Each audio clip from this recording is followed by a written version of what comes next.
आज हम the enemy का चौथा पार्ट पढ़ने जा रहे हैं। इससे पहले हमने पढ़ा था कि सडाओ ने 3 रात तक जो है असैसिन्स का इंतज़ार किया कि वो आएंगे और क़त्ल कर देगा उस अमेरिकन प्रिजनर को, लेकिन जब वो नहीं आया, वो लोग नहीं आए, तो इसको लगा कि मुझे कुछ और करना चाहिए, क्योंकि अब ज़्यादा इसको इंतज़ार करना, इसको झेलना अब बर्दाश्त से बाहर है। क्योंकि हना भी बहुत डिस्टर्ब थी। तो इसने फ़ैसला किया, उसने कहा कि तुम बहुत इतने अच्छे हो गए हो, ठीक हो चुके हो कि तुम्हारे लिए अगर मैं बोट रख दूँ कहाँ पर, समुद्र के किनारे पर, और तुम्हारे लिए खाना कपड़ा वगैरह वहाँ पर उसमें डाल दूँ, और तुम उसको खे करके उसको रो करके उस नेक्स्ट जो करीब में एक आइलैंड है उसमें तुम चले जाओ, और वहाँ पर जो है उस वक्त तक ठहरना जब तक कि कोरियन फ़िशिंग बोट ना आ जाए जो वहाँ से होकर गुज़रती है, और उसको पकड़ कर तुम यहाँ से निकल लेना, तो तुम्हारे लिए बेहतर होगा। समझ में आ रही बात? ये उसने एक सजेस्ट किया, उसके एक रास्ता मिला। The young man stared at him, young man ने उस आदमी को एट हिम मतलब सडाओ को देखा। स्लोली कॉम्प्रीहेंडिंग, धीरे धीरे वो सब समझ रहा था, और कहने लगा डू आई हैव टू, क्या मैं ऐसा करूं? ही आस्क्ड, उसने पूछा। आई थिंक सो, हाँ तुम्हें, मैं सोचता हूँ, मैं भी समझता हूँ, मुझे भी ऐसा लगता है कि तुम्हें करना चाहिए। सडाओ सेड जेंटली, सडाओ ने नरमी से कहा। यू अंडरस्टैंड, तुम समझ गए हो ना। It is not hidden that you are here, कि ये छुपी बात नहीं कि तुम यहाँ पर हो, सब लोग को पता हो गया। द यंग मैन नोडेड, वो नौजवान आर्मी ऑफिसर हाँ में सर हिलाता है। इन परफेक्ट कॉम्प्रीहेंसन, मानो कि समझ गया हो। ओके, ही सेड सिंपली, उसने बस आसानी से कहा ठीक है। Sadao did not see him again until evening, Sadao से फिर मुलाकात नहीं करता शाम से पहले, यानी कि शाम तक उससे मुलाकात नहीं होती है। As soon as it was dark he had dragged the stout boat down to the shore, वो जैसे ही अंधेरा होता है तो वो जो है अपना मजबूत बोट वो ले जाता है किनारे पर, समुद्र के साहिल पर। And in it he put food and bottle water that he had bot secretly during the day, और उसमें जो है खाना और पानी का बॉटल उसमें रख देता है जो चुप से उसने सुबह में ख़रीदा था। As well as 2 quilts he had bought at pawn shop, और उसमें जो है साथ ही साथ 2 गद्दे, 2 किल्ट्स मैंने रजाई रख देता है जो उसने पॉन शॉप से ख़रीदा था। पॉन शॉप के माना होता है जहाँ पर आप कुछ गिरवी रख के कोई चीज़ ख़रीदते हैं। The boat he tied to a post in the water, boat को उसने जो है खंबे से बांध रखा था पानी के अंदर। For the tide was high, क्योंकि वहाँ पर जो है पानी का बहाव बहुत तेज़ था, लहरें बहुत आ रही थी। देयर वॉज नो मून, अंधेरा, कोई चांद बिल्कुल नहीं था। And he worked without a flash light, और उसको जो है बगैर रोशनी के ही उसमें काम करना, उसको अपना ये सब काम करना पड़ा अंधेरे में ही। When he came to the house, जब वो घर वापस आता, he entered as though he were just back from his work, ऐसा आया जैसे कि मानो कि वो काम से वापस आता है। एंड सो हना न्यू नथिंग, इसलिए हना को कुछ भी पता नहीं चल सकता था। Yumi was here today, she said as she served his supper, जब वो उसको खाना दे रही थी तो उसने कहा कि यूमी आज यहाँ आई थी। Though she was so modern still she did not eat with him, चेजाए कि वो बहुत मॉडर्न थी, यानी कि हना बहुत मॉडर्न ख्याल की थी, आज के ज़माने की महिला थी, लेकिन वो अभी भी जो है अपने शौहर के साथ नहीं खाती थी। ये वहाँ का कस्टम था, वहाँ का तरीका था। Yumi cried over the baby, Yumi बच्चे को लेकर रो रही थी, बच्चे के लिए रो रही थी। She went on with a sigh walk, sigh मतलब ठंडी आह भर के कहती रही। शी मिसेज हिम सो, वो इसलिए कि वो उसको बहुत मिस करती थी। The servants will come back as soon as the foreigner is gone, Sadao said, Sadao ने कहा कि दूसरे नौकर भी आ जाएंगे जैसे ही ये फॉरेनर चला जाएगा। He went into the guest room that night before he went to bed himself, बिस्तर पे जाने से पहले वो गेस्ट रूम में जाता है उस रात। And checked carefully the Americans temperature, और बहुत ध्यान से उसके टेम्परेचर को चेक करता है। द स्टेट ऑफ वुंड, उसके ज़ख़म के स्टेट को देखता है कि क्या कंडीशन है। And his heart and pulse, उसके दिल को और उसकी जो है नफ्स को देखता है, चेक करता है। The pulse was irregular but that was perhaps because of excitement, pulse जो है थोड़ा सा बेतरतीब था, बहुत तेज़ी से भाग रहा था, कि शायद कि वो एक्साइटमेंट की वजह से था कि ये यहाँ से आज जा रहा है, इसको थोड़ी सी हैरानी है, इस वजह से वो उसके पल्स बेतरतीब था। The young man's pale lips were pressed together and his eyes burned, वो नौजवान अपने होठों को, अपने सूखे होठों को या मुरझाए होठों को जो है दबाता है, और उसकी आंखें बिल्कुल लाल रहती हैं। Only the scars on his neck were red, सिर्फ उसके जो गर्दन में दाग, जो ज़ख़म के निशान थे, एक दाग था, स्कार्स माने होता है किसी चीज़ का जलने या कटने का निशान, तो वहाँ जो निशान थे गर्दन पर वो बिल्कुल लाल थे। I realise you are saving my life again, he told Sadao. उस अमेरिकन ने कहा सडाव से कि मुझे लगता है कि तुम फिर मेरी जान बचाने जा रहे हो। नॉट एट ऑल, बिल्कुल भी नहीं, सडाव ने कहा। It is only inconvenient to have you here any longer. बस ये है कि इनकन्वीनियंट मतलब ये तुम्हारे लिए यहाँ पर रखना ज़्यादा दिन अब तुम्हें यहाँ पर रखना ये सही नहीं है, बस इसलिए मैं तुम्हें भेज रहा हूँ। He had hesitated a good deal about giving the man a flash light. उसके पास एक फ़्लैश लाइट था, यानी कि सडाव के पास एक फ्लैश लाइट में टॉर्च था जो उसको देने से वो कतरा रहा था, हिचकिचा रहा था। But he had decided to give it to him after all. और फिर आखिरकार उसने फ़ैसला किया कि वो उसको टॉर्च दे देगा। It was a small one, ये एक छोटा सा टॉर्च था। हीज़ ओन, इसका खुद का था। Which he used at night when he was called, ये उसको इस्तेमाल करता था रात के वक्त जब उसे कोई पेशेंट के लिए बुलाया जाता था, कहीं मरीज़ देखने जाना होता था, तब ये अपने टॉर्च का इस्तेमाल करता था। तो इसे हिचकिचा करके इसको देना पड़ा। If your food runs out before you catch a boat, और उससे कहा कि अगर तुम्हारा खाना ख़त्म हो जाए, तुम इससे पहले कि तुम बोट पकड़ो, बोट पकड़ने से पहले अगर तुम्हारा खाना ख़त्म हो जाए, ही सेड, उसने कहा, signal me 2 flashes at the same instant the sun drops over the horizon. तो सिग्नल करना 2 बार ये टॉर्च जलाना, बस जैसे सूरज जो है छुपने वाला होता हो हॉरिजन पे, जहाँ हॉरिजन कहते हैं उस जगह को जहाँ ज़मीन और आसमान मिलते हैं, नज़र आती है ना। तो जब वो हॉरिजन पर सूरज डूब रहा हो तब जो है तो मुझे 2 फ्लैश लाइट करना, तो मैं समझ जाऊँगा कि तुम्हारा खाना ख़त्म हो गया है। Do not signal in darkness, अंधेरे में बिल्कुल कोई रोशनी नहीं जलाना। For it will be seen, क्योंकि सबको नज़र आ जाएगा। If you are all right but still here, अगर तुम ठीक ठाक हो और अब भी वहीं पर रहो, जब उस वक्त भी रहोगे, अगर मौजूद हो आइलैंड पर, सिग्नल मी वंस, तो मुझे एक बार सिग्नल देना, एक बार टॉर्च जलाना, तो मैं समझ जाऊँगा तुम ठीक ठाक हो और तुम अभी वहीं मौजूद हो। You will find fresh fish easy to catch, तुम्हें वहाँ पर जो ताज़ा मछलियाँ पकड़ने को मिल जाएंगी। But you must eat them raw, लेकिन तुम्हें उसको कच्चा खाना पड़ेगा। A fire would be seen, क्योंकि अगर तुम आग लगाओगे, आग से भूनोगे, तो वो आग लोगों को नज़र आ जाएगी। ओके, ठीक है। द यंग मैन ब्रेथेड, उस नौजवान ने कहा। He was dressed now in the Japanese cloth, अब विच सडाव हैड गिवन हिम, अब वो जापानी कपड़ा पहना हुआ था जो सडाव ने उसको दिया था। And at the last moment Sadao wrapped a black cloth about his blond head, और आखिर में सडाव ने उसको एक काला कपड़े से उसके सर को ढाक दिया, जो उसके सुनहरे बालों पर छुपाने के लिए, उसके सुनहरे बाल थे, उसके सुनहरे बाल को छुपाने के लिए काला कपड़े से उसको ढक दिया। नाउ सडाव सेड, अब सडाव ने कहा, अब मतलब अब जाओ। The young American without a word, वो नौजवान अमेरिकन बगैर किसी वर्ड के, शुक सडाउज हैंड वार्मली, बहुत गर्मजोशी से उसके हाथ को हिलाता है, हाथ मिलाता है। And then walked quite well as across the floor and down the step into the darkness of the garden, और वो जो है फिर फ्लोर यानी कि गार्डन पर अंधेरे में चला जाता है, अंधेरे में गार्डन से होकर गुजरता है।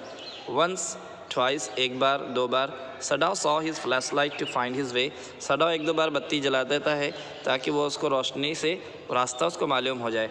But that would not be suspected, लेकिन इतना जलाने से कोई शक पैदा नहीं होता, यानी कोई लोगों को पता नहीं चलेगा कौन है क्या है 1-2 बार जलाने से। तो he waited until from the shore there was one more flash, और वो उस वक्त तक इंतज़ार किया जिस वक्त जो है समुद्र के किनारे से एक फ्लैश जला, एक लाइट जली, तब वो समझ गया कि अब ये जाने वाला है। Then he closed the partition, फिर वो पार्टीशन को बंद कर देता है। दैट नाइट ही स्लेप्ट, और उस रात वो अच्छे से सोता है। यू से the man is capped, the general asked faintly.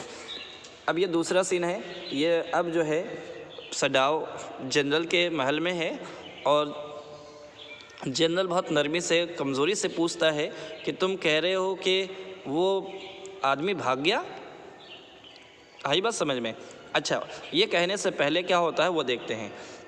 He had been operated upon a week before, उसका 1 हफ्ते पहले जो है ऑपरेशन किया गया था। जनरल का 1 हफ्ते पहले उसका ऑपरेशन हुआ था। An emergency operation to which Sadao had been called in the night, एक इमरजेंसी ऑपरेशन हुआ था जिसकी वजह से सडाव को रात में ही बुला लिया गया था। For 12 hours Sadao had not been sure the general would live, 12 घंटे तक सडाव को भी यकीन नहीं था कि वो जनरल जिंदा रहेंगे। The gall bladder was much involve, इसमें जो है क्योंकि गॉल ब्लैडर का भी रोल था उसमें, उनको उनकी तबीयत को ख़राब करने में। गॉल ब्लैडर पित्त की थैली बोलते हैं ना। Then the old man had began to breathe deeply again and he demanded food, फिर उसके बाद वो बूढ़ा आदमी यानी कि जनरल वो गहरी सांस लेते हैं फिर से और खाना मांगते हैं, मतलब कि अब सही हो रहे हैं ऑपरेशन के बाद। Sadao had not been able to ask about the assassins, Sadao उस वक्त जो है असैसिन्स के बारे में पूछना सही नहीं समझता या पूछ नहीं सकता। सो बिकॉज कि उसकी तबीयत सही नहीं है। So far as he knew that they had never come, यहाँ तक उसको पता था कि वो लोग नहीं आए थे, ये तो जानता था। The servants had return and Yumi had clean the guest room thoroughly and had burned sulfur in it to get the white man's smell out of it, और नौकर वापस आ चुके थे। यूमी भी जो है गेस्ट रूम को बिल्कुल साफ़ कर चुकी थी और उसमें जो है सल्फ़र जलाया था उसने। सल्फ़र क्यों जलाया था?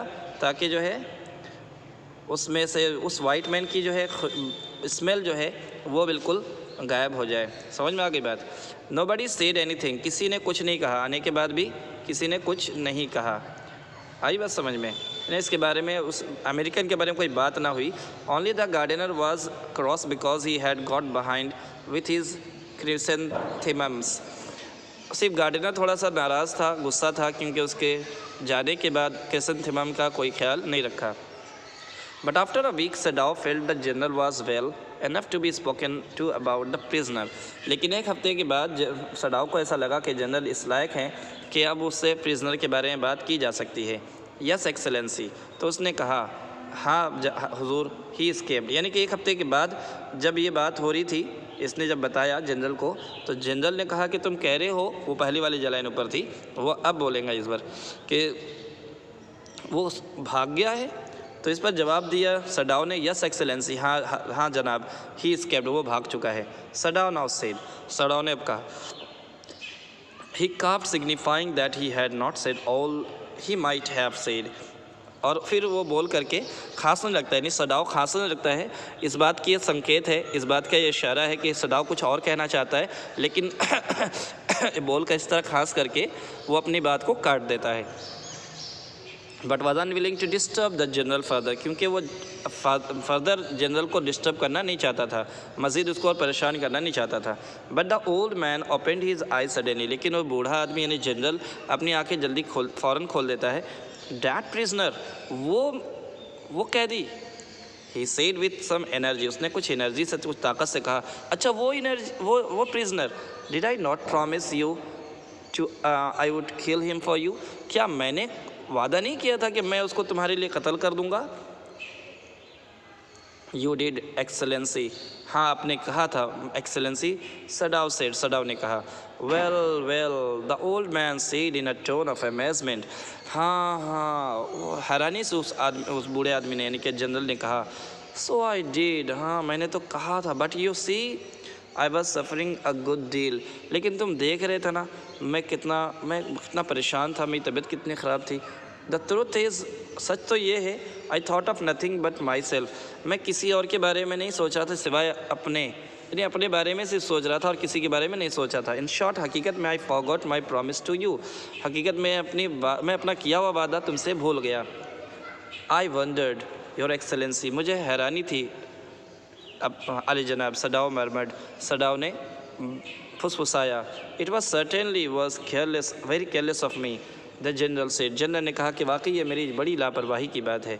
But you understand it was not lack of patriotism or dereliction of duty, लेकिन आप तो समझ सकते हो ना कि ये कोई देशभक्ति के जज्बे में कमी की बात नहीं थी, या अपने काम से मुँह चुराना, या डेरिलेशन मतलब केयरलेसनेस बोलते हैं, ठीक है। डेरिलेशन मतलब केयरलेसनेस ऑफ ड्यूटी, यानी अपनी जिम्मेदारी को पूरा ना करने, लापरवाही, अपनी जिम्मेदारी में लापरवाही की वजह से नहीं था। He looked anxiously at his doctor, वो बहुत परेशानी से, बेचैनी से अपने डॉक्टर को देख रहे थे। If the matter should come out, you would understand that, wouldn't you?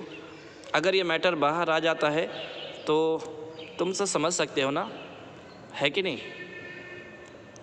किसने कहा? जनरल ने ये बात कहा। अगर ये बात लोगों के सामने आती है कि मैंने वादा किया मैंने पूरा नहीं किया, तो तुम तो समझ सकते हो ना, तुम तो जान सकते हो ना क्या मेरा क्या मतलब था। मैं नहीं चाहता था कि मेरी ये चाहत थी कि उसको कत्ल कर दूँ, लेकिन मैं भूल गया था। सर्टेनली योर एक्सेलेंसी, हाँ जनाब मैं बिल्कुल समझ सकता हूँ, सडाव सेड, सडाव ने कहा। He suddenly comprehend that the general was in the palm of his hand and it was that as a consequence he himself was perfectly safe. Sadao को ऐसा महसूस हुआ कि जनरल जो है मेरी मुट्ठी में है और इसका नतीजा ये हुआ कि बिल्कुल ये बिल्कुल सेफ़ हैं, इन सेफ जोन में, इन पर कोई आफत मुसीबत, कोई इन पर इल्ज़ाम नहीं आएगा, सडाव पर कोई इल्ज़ाम नहीं आने वाला, क्योंकि जनरल इस बात को समझते हैं, जानते हैं। I can swear to your loyalty excellency, मैं आपकी वफ़ादारी की वास्ते कसम खा सकता हूँ आली जनाब। He said to the old general, उसने ओल्ड जनरल से कहा कि मैं आपकी वफ़ादारी के लिए मैं कसम खा सकता हूँ आपके लिए। And to your zeal against the enemy, और आपकी जो ज़ील थी, ज़ील मतलब इंथुसियाज़म है ना, आपके दुश्मन के ताल्लुक से जो वो, उसके बारे में भी आप उससे भी। And to your zeal against the enemy, और आपकी जो ख्वाहिश थी उस एनिमी के ख़िलाफ़, उसके लिए मैं कसम खा सकता हूँ, ठीक है। You are a good man, तुम एक अच्छे आदमी हो। द जनरल मर्मर्ड, जनरल फुसफुसाया एंड क्लोज हिज आइज़, अपनी आँखें बंद कर लेता है। यू विल बी रिवार्डेड, तुम्हें इसका इनाम मिलना चाहिए, तुम्हें इसका इनाम दिया जाएगा। But Sadao searching the spot of the black in the twilighted sea the night, twilighted sea that night had his reward. लेकिन सडाव के लिए रिवार्ड की बात वो थी कि शाम को जब उसने उस ट्विलाइटेड सी में देखा, उस मध्यम रोशनी, ट्विलाइटेड माने होता है शाम के वक्त फेंट लाइट, शाम के वक्त जब सूरज डूब रहा था, तो उसमें जो वो स्पॉट, वो इसमें एक स्पॉट तलाश कर रहा था, यानी कि उसमें रोशनी तलाश कर रहा था जब सूरज छुप रहा था, तब उस अंधेरे में उसको रोशनी की तलाश थी कि देखूँ तो सही मेरा प्रिजनर ऑफ वॉर जो है, यानी कि अमेरिकन, वह मौजूद है कि नहीं है। उस लाइट को वो सोच रहा था कि दिखे, सो वो दिखा नहीं, यही उसका रिवॉर्ड था। There was no prick of light in the dusk, उस अंधेरे में, डस्क के माना भी होता है वही, डस्क माने इवनिंग में कोई रोशनी नज़र नहीं आई। No one was on the island, कोई भी आइलैंड पर नहीं था। हिज प्रिजनर वॉज गॉन, उसका प्रिजनर जा चुका था, सेफ, बिल्कुल हिफाजत से, डाउटलेस, बगैर शक व शुबा के। For he had warned him to wait only for a Korean fishing boat, इसलिए कि इसने उसको वार्न किया था, आगाह किया था कि सिर्फ कोरियन फ़िश बोट का इंतज़ार करे। तो जब कोरियन फ़िश बोट गई होगी, उसी पर वो चढ़कर चला गया होगा। यह हुई बात यहाँ तक।